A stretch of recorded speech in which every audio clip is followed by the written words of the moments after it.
Shalom jemaat Tuhan, kita kembali belajar firman Tuhan karena saya mempercayai bahwa firman Tuhan adalah dasar hidup kita. Firman Tuhan adalah inti daripada kehidupan kita, karena manusia tidak dapat hidup karena roti, karena perkara-perkara lahiriah, tetapi kita manusia justru hidup ditentukan oleh perkataan-perkataan yang keluar dari mulut Allah atau firman Tuhan. Karena itu penting Bapak Ibu kita berdoa meminta roh hikmat dan wahyu sehingga kita bisa mengenal Allah dengan benar.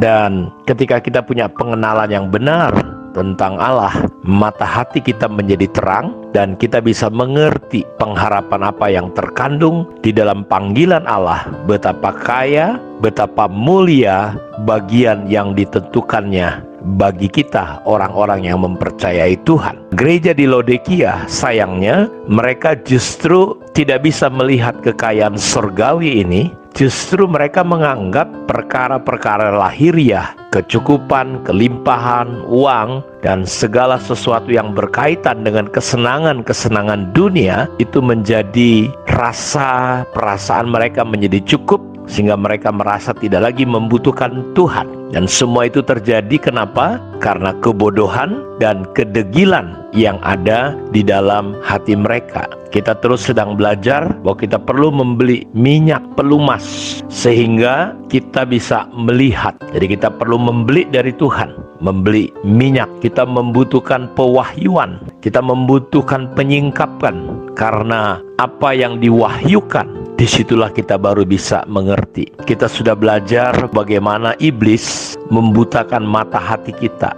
Benteng-benteng kubu untuk tempat dia, stronghold, orang kuat. Untuk membangun benteng itu tujuannya cuma satu, menolak, menentang, melawan, supaya kita tidak mengenal Allah. Karena itu dibutuhkan kerendahan hati, dibutuhkan persekutuan yang dekat dengan Tuhan, hubungan yang intim dengan Tuhan, butuh kerelaan mau belajar dan diajar oleh Tuhan. Karena itu saya ingin ajak kita melihat sebuah ayat dari kitab Matius pasal 13 ayat 19 dan ayat 23-nya tentang penabur. Ketika satu hari Tuhan Yesus menerangkan ada seorang penabur yang menaburkan benih, dan benih-benih itu ada yang jatuh di tepi jalan.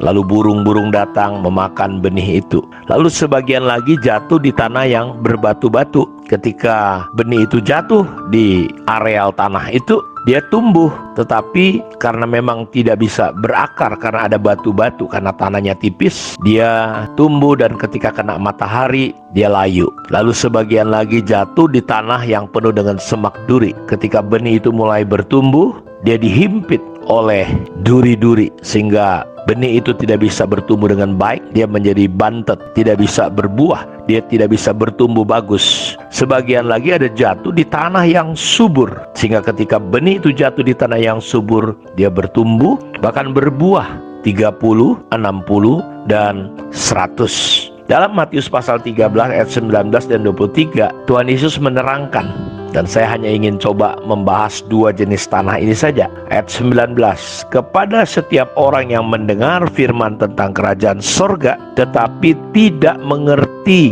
Perhatikan baik-baik Bapak Ibu. Kepada setiap orang yang mendengar firman tentang kerajaan surga tetapi tidak mengertinya, datanglah si jahat dan merampas yang ditaburkan dalam hati orang itu. Itulah benih yang ditaburkan di pinggir jalan. Yang ditaburkan di tanah yang baik ialah orang yang mendengar firman itu dan mengerti, dan karena itu ia berbuah. Ada yang 100 kali lipat, ada yang 60 kali lipat, ada yang 30 kali lipat. Jadi berbuah atau tidak berbuah di sini diterangkan dengan jelas makna, maksud, arti daripada tanah di tepi jalan dan tanah yang subur. Dan tanah yang di tepi jalan adalah orang yang mendengar firman, garis bawahi kata tidak mengerti. Dan tanah yang subur yang berbuah, bertumbuh adalah orang yang mendengar firman Tuhan tetapi dia mengerti. Jadi persoalan orang percaya, persoalan orang Kristen, gereja di Laodikia adalah mereka mendengar firman, tahu firman, tetapi mereka tidak mengerti. Kenapa mereka tidak mengerti?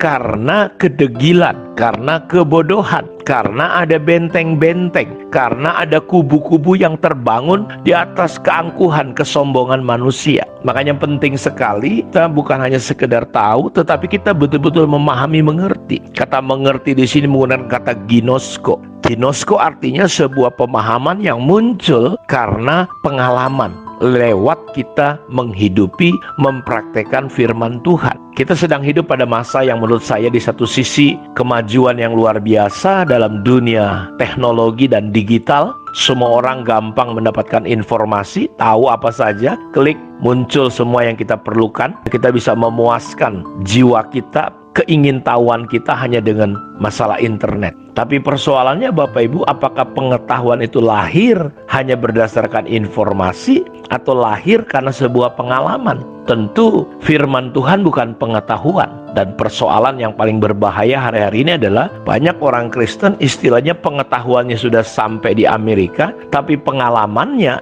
dalam firman Tuhan baru sampai di berputar-putar bahkan di rumahnya saja. Sejauh mana saudara memahami, mengerti? Apa buktinya saudara mengerti? Sederhana sekali Bapak Ibu. Dalam Yohanes 8 ayat 32. Inilah ketika kita mengerti, mengetahui kebenaran, maka kebenaran itu akan memerdekakan kita. Jadi sederhananya salah satu ciri bahwa kita memahami, mengetahui kebenaran adalah kita mengalami kemerdekaan.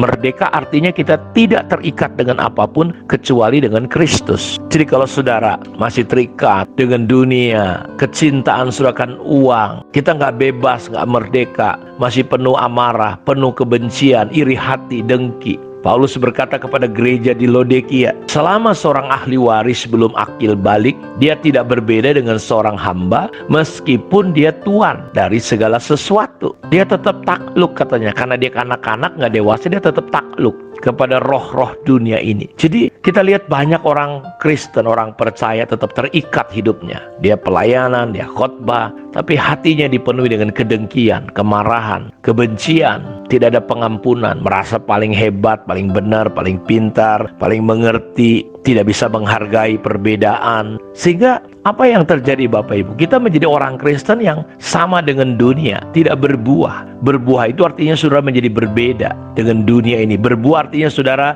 karakternya semakin berubah. Dan kuncinya di mana? Kuncinya adalah mengerti atau tidak mengerti. Kenapa orang Kristen tidak mengerti? Karena hatinya seperti tanah di tepi jalan. Tanahnya keras, diinjak-injak. Pengalaman-pengalaman masa lalu kita, konsep-konsep kita, kebenaran-kebenaran manusiawi kita, budaya kita masuk. Dan itu bukan kebenaran Allah. Kita harus rela, kita harus mau dibongkar. Dan kita mulai menghidupi, mulai mempraktekkan kebenaran firman Tuhan dalam hidup kita. Kiranya renungan ini bisa menolong kita dan memberkati hidup kita semua. Shalom.